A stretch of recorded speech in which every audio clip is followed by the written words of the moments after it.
Welcome to our webinar where we want to share our experience in building business cases for S&OP.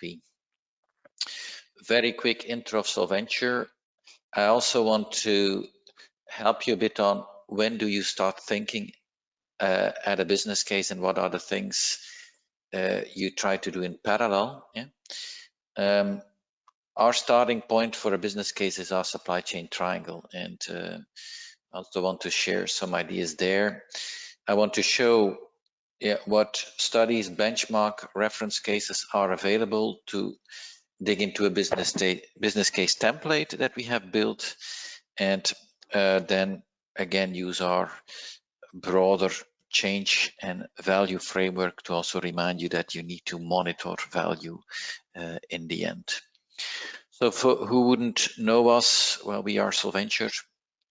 We are experts in implementing S&OP, and we are the partner of Arqiva in Europe. And just close this one. We have outlined our full vision on what S&OP is about, what are the different steps in S&OP.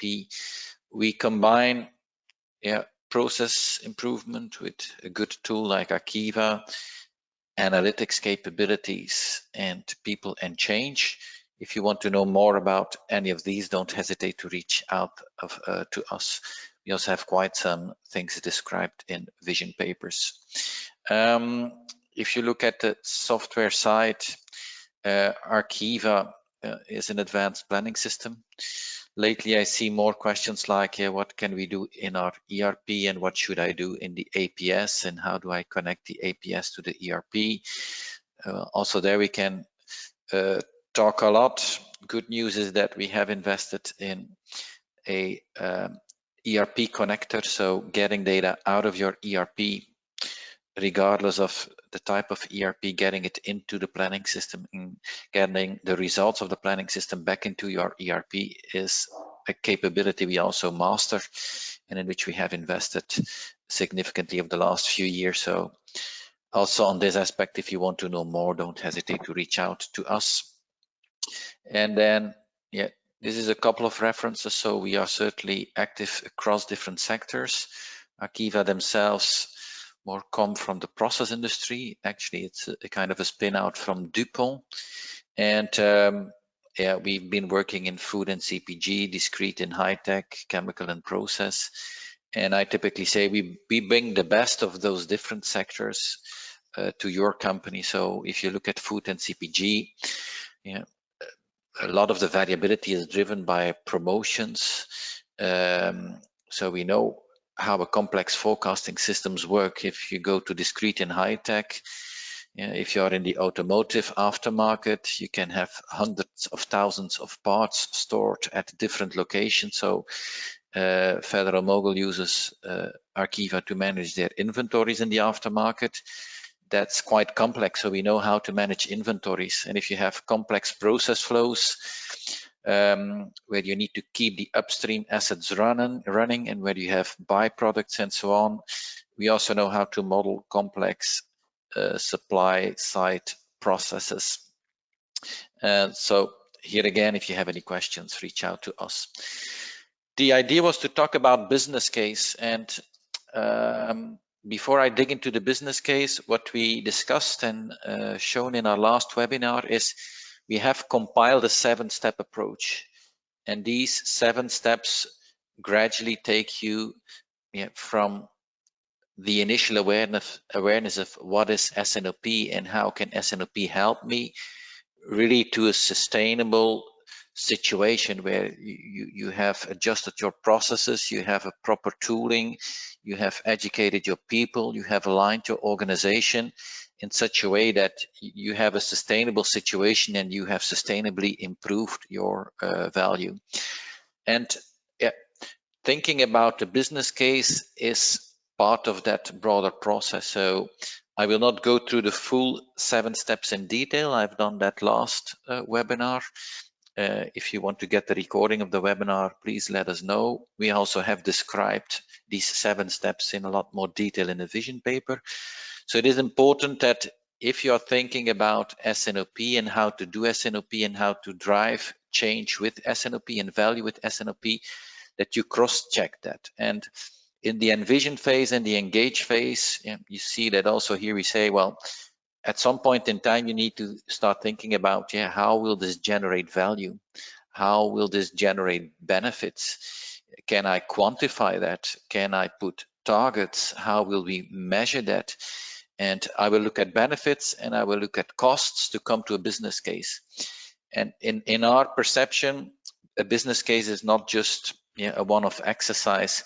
It's also something that needs to grow. So you have a first high-level scope and timeline. You have a first high-level business case, and then you will start engaging people in the organization, and those people will ask difficult questions.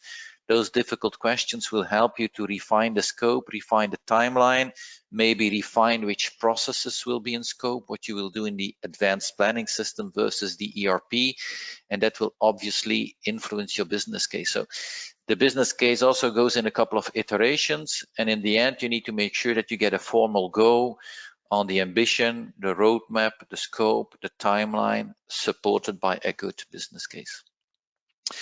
Start with why, and we typically start with the supply chain triangle.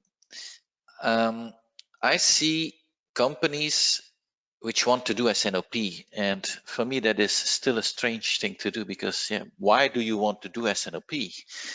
And I've asked that question, and I even had people who then couldn't really come up with an answer. I said, but if you can't tell me why you would want to do S&OP, then maybe you don't need S&OP, right? So it's important that we crystallize, why are we doing this? What is the issue? And in the book I published in 2018, we've described that supply chain triangle, which captures the struggle of many companies. It's to balance service, cost, and cash. So if you think service, you need to take a broad perspective. It's not just the on-time and full delivery performance, but it's also how narrow or broad is the product portfolio. Can any customer order at any time in any given quantity, or do I impose certain restrictions like minimum order quantities? Maybe I do vendor managed inventories, or I have consignment stocks, which would be a financial service. So certainly take a broad perspective.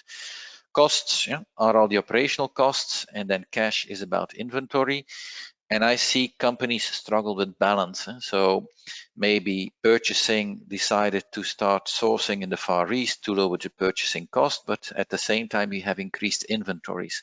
Or maybe marketing and sales have expanded the product portfolio, but by expanding the product portfolio, we have introduced more slow-moving items. Slow-moving items will require more inventory. And I have also seen that supply chain reduces the inventory by just lowering the safety stocks. Well, if you do that, you get service issues. And if you get service issues, you get all kinds of operational firefighting costs. And for me, it has to do with the fact that different departments often have a different objective. It's typically finance, which is more concerned with the inventory. Operations is more oriented towards cost, and marketing and sales is more oriented towards service. And it's important to balance that triangle, because service typically is a driver for the net sales, for the top line. And if you take an investor's perspective, it's not just about top line or growth. You also want to see a margin. If you combine the revenue, the top line and the cost, you get to the bottom line. A margin, for instance, EBIT. And it's also not just about the margin or the EBIT, because if you have two companies that generate 10 million EBIT, the first company requires 10 million of capital, and the second company requires only 5 million of capital, then you would rather do the second investment twice. So it's not just about the EBIT, it's about what's the EBIT you generate over the capital employed, or in financial terms, the return on capital employed. So balancing the triangle is important, because balancing the triangle is about optimizing value for the shareholder as measured through the return on capital employed. And before we dig into the business case, one of the exercises we like to do with our customers or prospects is think through and say, okay, where do we as a company struggle? Where do we as a company struggle with balance in the triangle? And how does that potentially affect the different steps of the S&OP process? Customer product segmentation, product lifecycle management, demand planning, everything related to supply planning, and then in the end, executive S&OP. So this is another example where before we go to the business case, we try to reveal what is our struggle, why do we want to do S&OP? Because if we understand what we are trying to solve, we will also better understand how S&OP can help. And I will come back to the triangle because for our business case template, the triangle is the starting point and the return on capital employed is the starting point. But before I come to that business case template, if you would be looking for that type of information, we've also tried to compile like, okay, what is available out there? So what are studies and benchmarks saying, and what do we have as reference material from our customers? So this is taken from a website, supplychain247.com. What does it say? Well, if you look here to the left, it's almost referring to that triangle. It says, people that are successful in S&OP are able to improve the sales side, reduce the costs, and improve their working capital. So S&OP indeed tends to confirm that you can basically enlarge the triangle because I can deliver a better service while reducing costs and at the same time reducing the inventory or the working capital. This also comes from that website. So top performer benefits.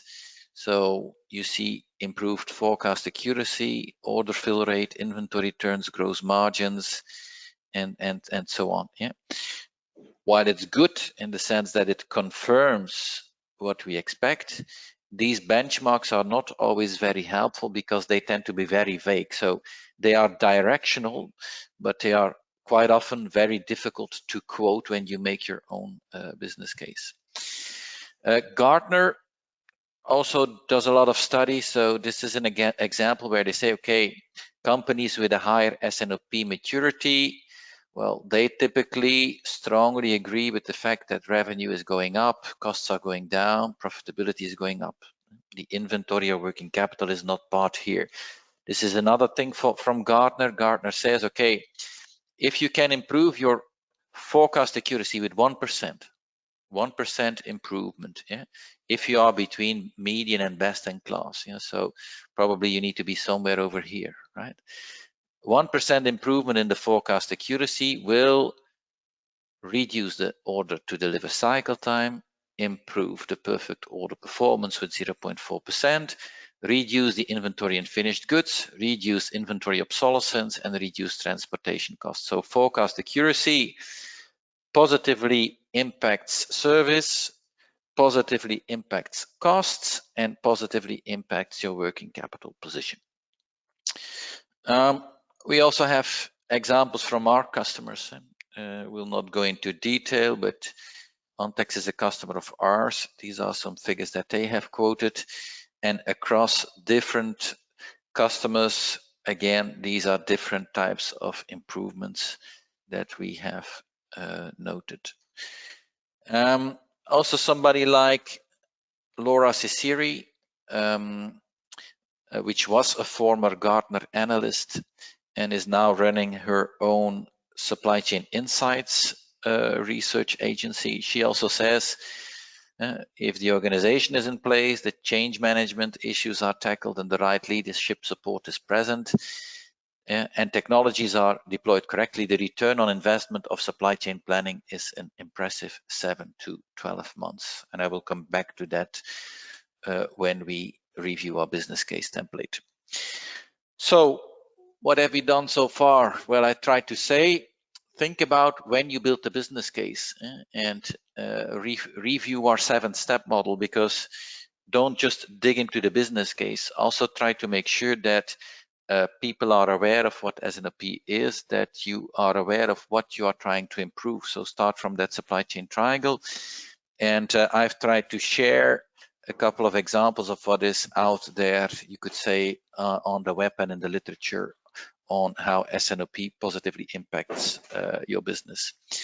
Digging into a business case template. So what we do with typically with prospects, but we also do that with customers, is help them to quantify and make it more specific for their specific situation.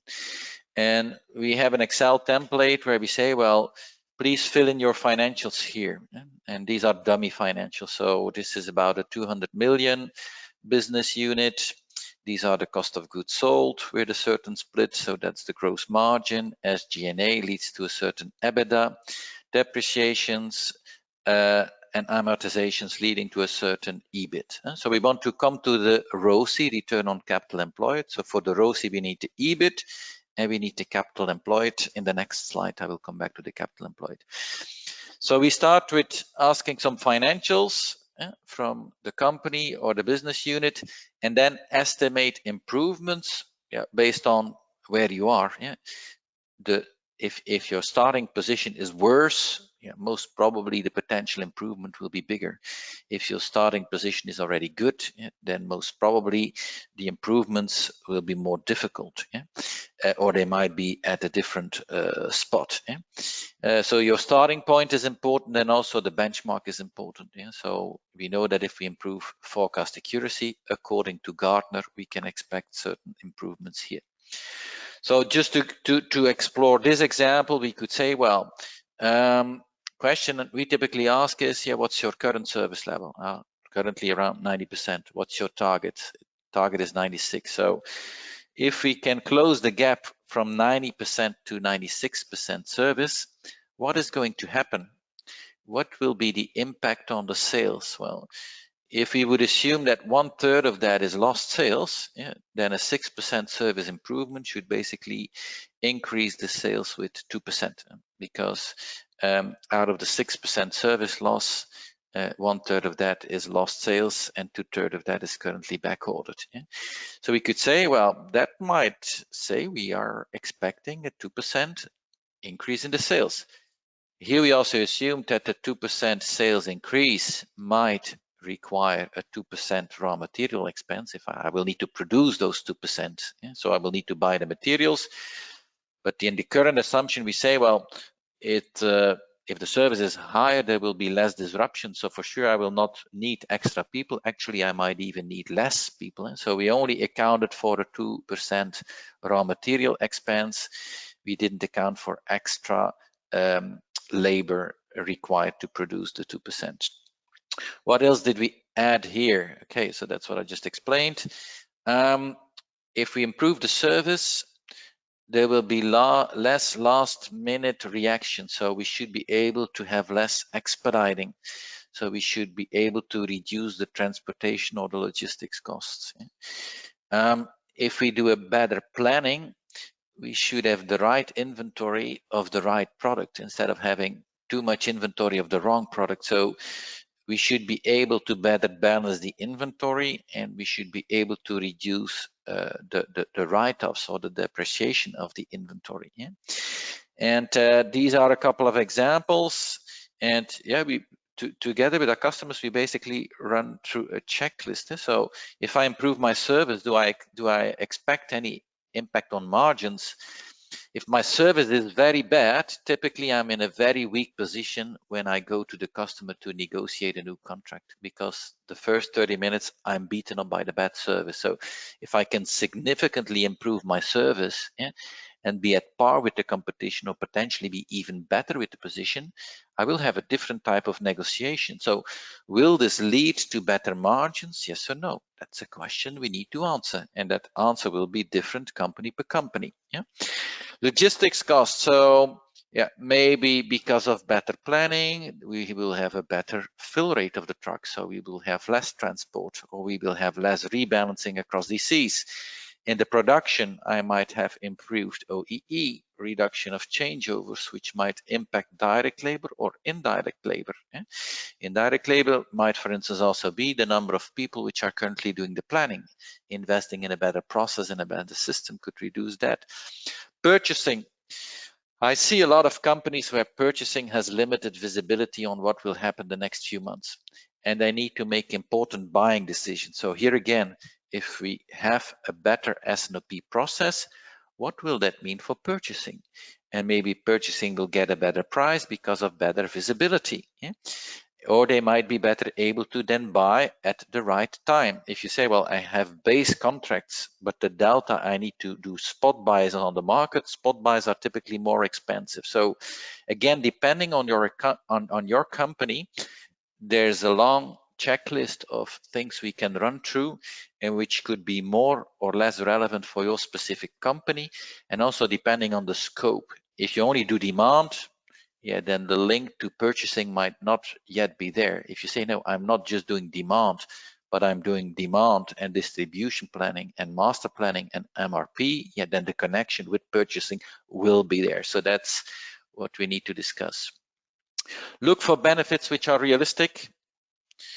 Don't dream it up.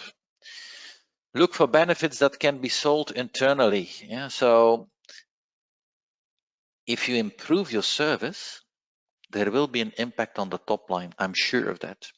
But selling the top line impact is typically more difficult than selling a cost reduction or an inventory reduction. So even if the top line impact is there, people might not easily buy into that, and they might more easily buy into a cost reduction or an inventory reduction. So that's also part of this exercise. And as I already said, make sure that the benefits are aligned with the scope of your project. So as I told, if MPS and MRP is included, then the impact on purchasing will be there. If I only do demand, then that might be different.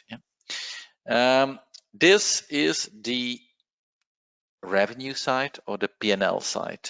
That's the P&L side of the business case.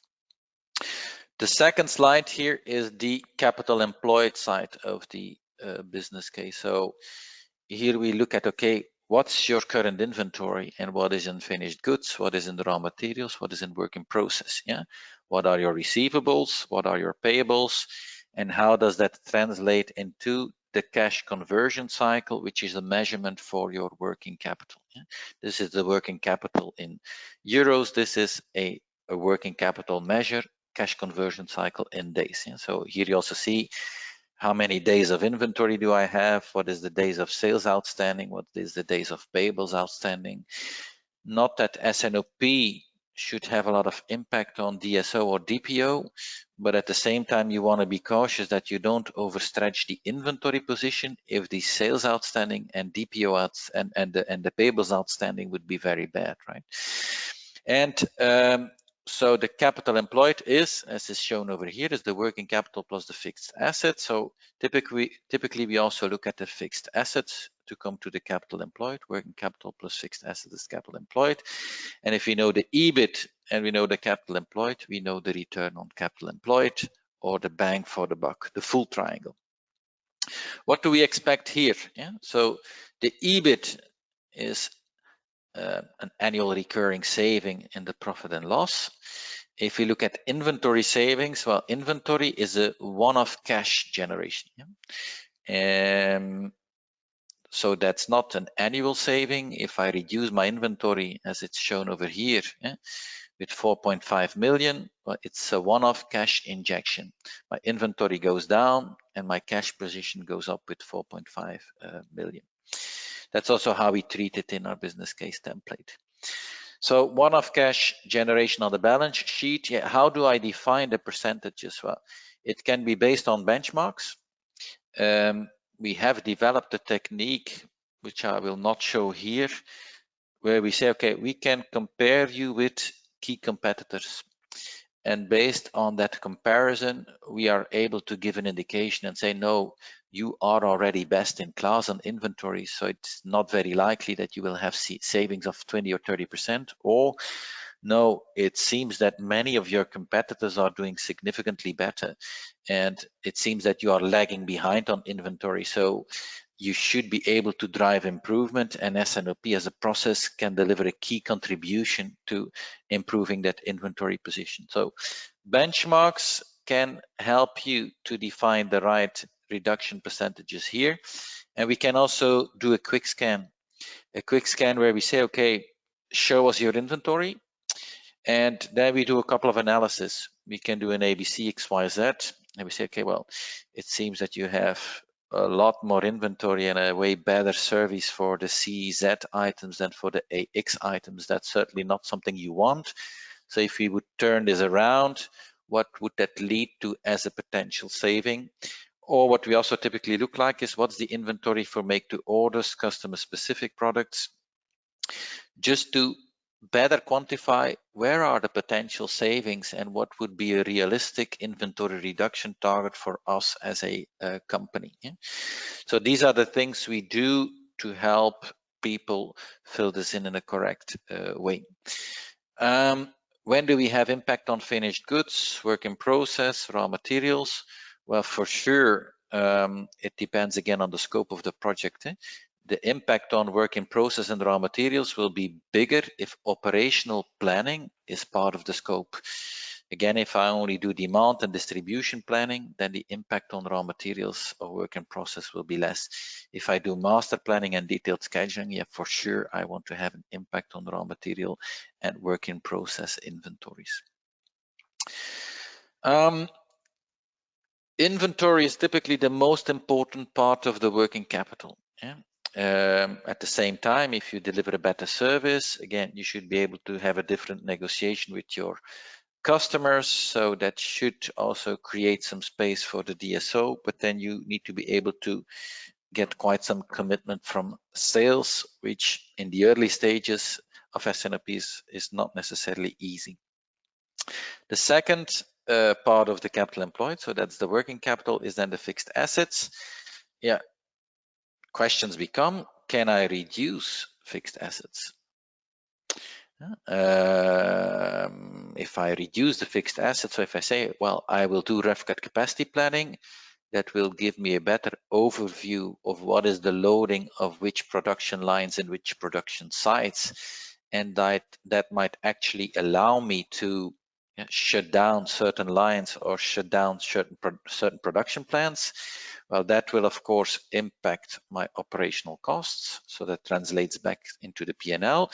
And if I really can close a factory or if I can close a distribution center, it typically also leads to a one-off EBIT impact at the moment that we sell off that fixed asset. What we want to understand as Solventure is how S&OP will impact the return on capital employed. If the scope of the project is somewhat smaller, we can do a more simplified version. If the scope of the project is larger, you really want to think this through, see where all of the impact is, show what is the annual recurring saving, which is basically the EBIT impact, what is the impact on the balance sheet, which is typically a one-off cash injection, and what is then the impact on your return on capital employed. So far we talked about the savings. So the 2.75 was the EBIT saving. Now we will add the costs and we say, okay, what are the costs we need to do?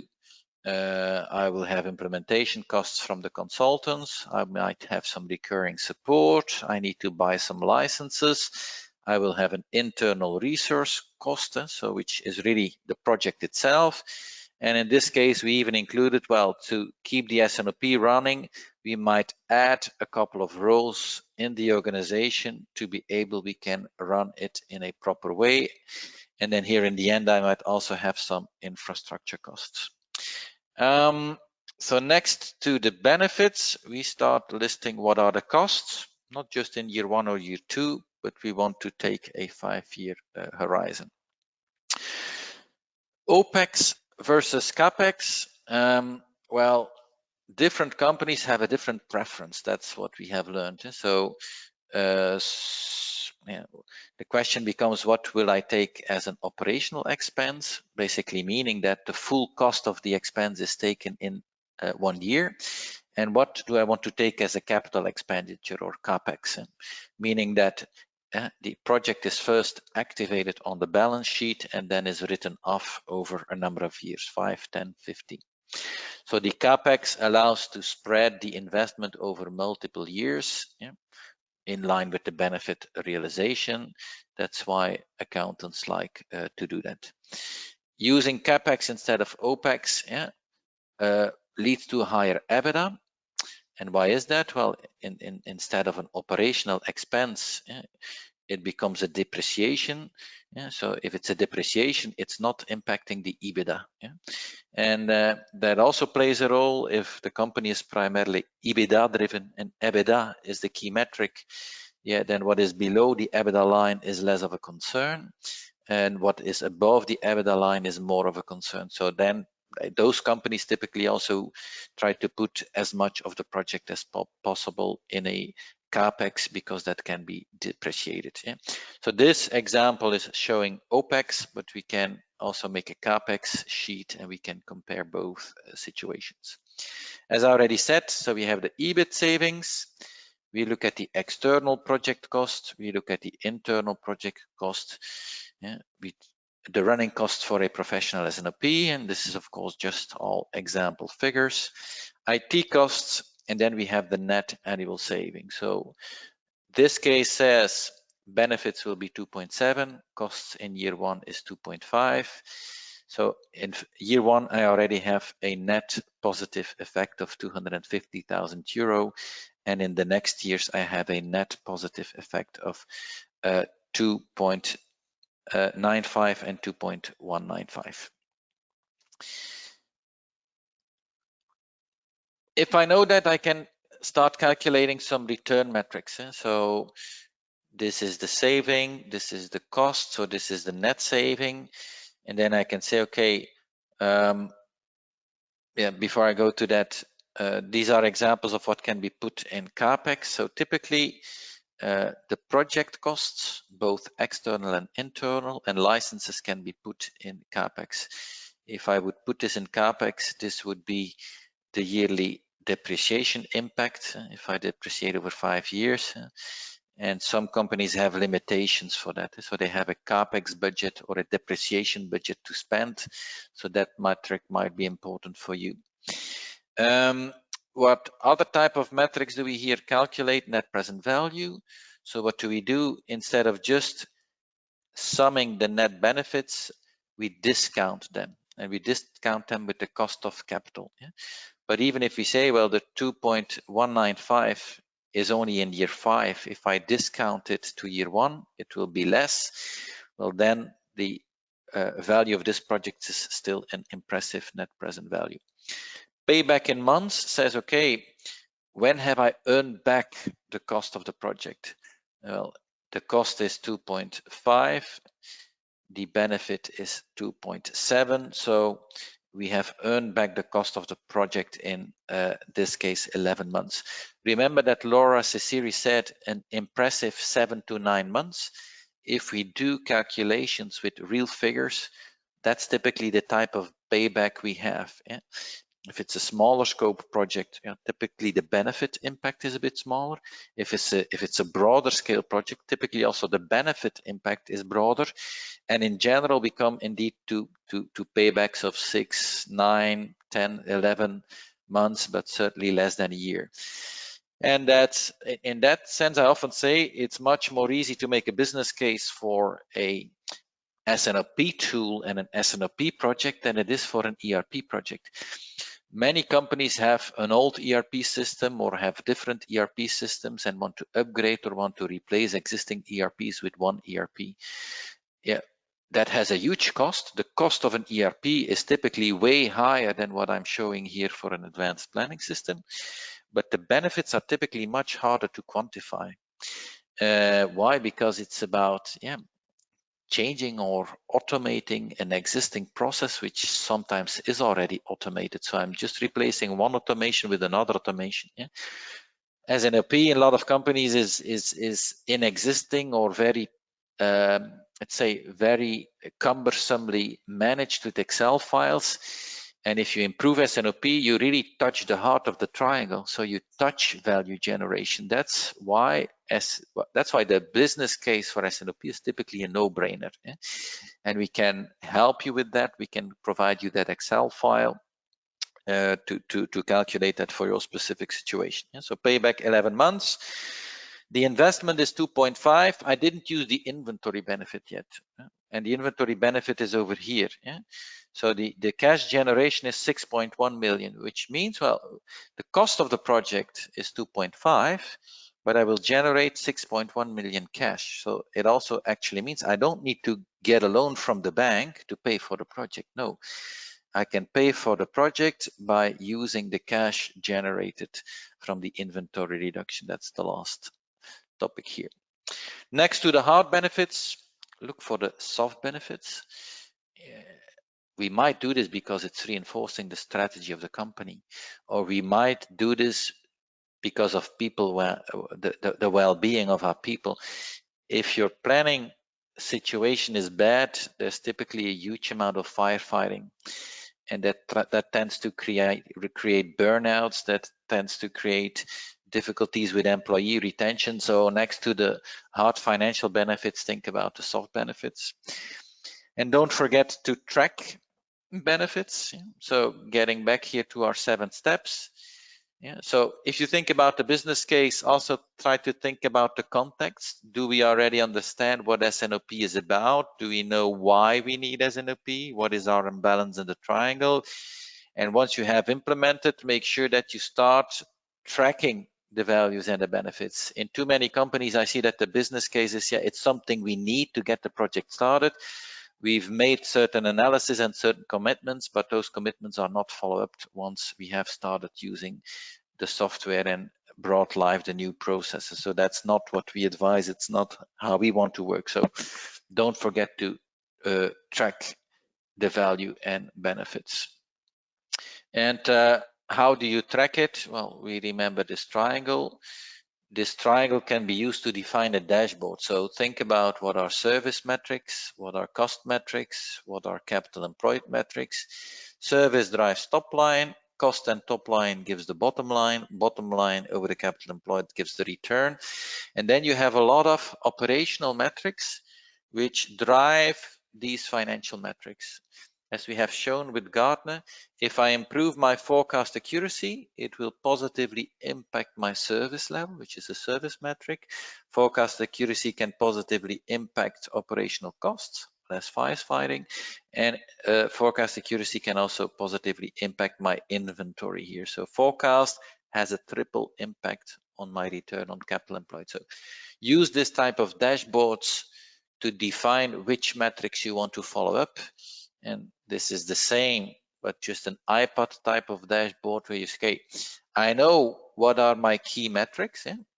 Operational metrics to the left, financial metrics in the middle, and then net sales, margin, and ROCE to the right. I know where I am, I know where I want to go, and I'm able to track the performance and see if S&OP then really generates the value that I have anticipated.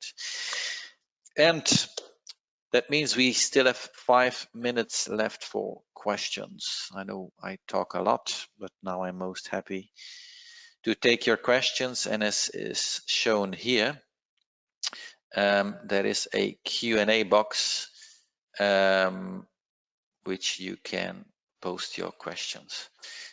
So questions, do you also have solutions about control towers? The answer is yes. So like creating a cockpit for the executive S&OP where based on different scenarios you see, just to give an example, which of the COVID scenarios seems to be realizing, and knowing what that means and how you need to make decisions as a result of that. That's certainly in the vision, that's also in the tooling we provide. Other questions? So question here, how to convince senior management that full step S&OP is needed, rather than a simple process between the supply chain director and the CEO. Yeah, excellent question. So how do I convince the broader organization that S&OP is needed? I've been most successful by not starting from S&OP. I have been most successful by saying, what is our struggle in the triangle? Where do we struggle with balancing service, cost, and cash or utilization of the assets? Where are we stuck in our company? And it's much easier to engage the full executive committee if you start discussing the problem instead of start discussing the solution. Maybe S&OP is a solution, or maybe S&OP is part of the solution that needs to address the problem. And that starts in the awareness phase. So training people on the triangle and the need to balance the triangle, and training people in what is S&OP and how would that help to solve our issues. I think that's an important step to take before you try to build a business case. I don't believe inventory reduction in the first year is realistic. From experience, it takes a lot of time and effort for people to change the way of working as well as to get benefits from using new software. I agree and I disagree. I agree that in practice, if we make the business case, we make the inventory reduction in steps. So we say, okay, this is the long-term potential, and this will be the benefit generation in year 1, in year 2, and year 3. And we take a gradual curve. At the same time, I also want to challenge you, because the better you quantify what type of inventory you don't want to see, and the more specific you make it, the more easy it becomes to steer on it and to follow up. Yeah? So I often say to customers, people, this is customer specific product. If it's customer specific product and it has the customer's name on it, why are we keeping the inventory here? We should put it at the customer, right? So if that's feasible and part of the solution, that's a big chunk of inventory where we need to re-implement our current process quite drastically and immediately. If we are too soft on that, it's never going to happen. So try to find tangible pieces which can be changed immediately. And if you want to manage customers' inventory in a VMI type of manner, which for me would make a lot of sense if it's customer specific product, of course, you will need to have good processes and a decent system to support that. So don't go for the benefit without going for the process and the tool, because then it will never be sustainable. It will break down. How do I convince stakeholders? If we want to start, okay, again, my best experience is start with the triangle. Try to get buy-in for rebalancing the triangle. If you start with S&OP, S&OP is a supply chain trick. And if it's a supply chain trick, people will not buy into it. If you start with the triangle, that's a business question.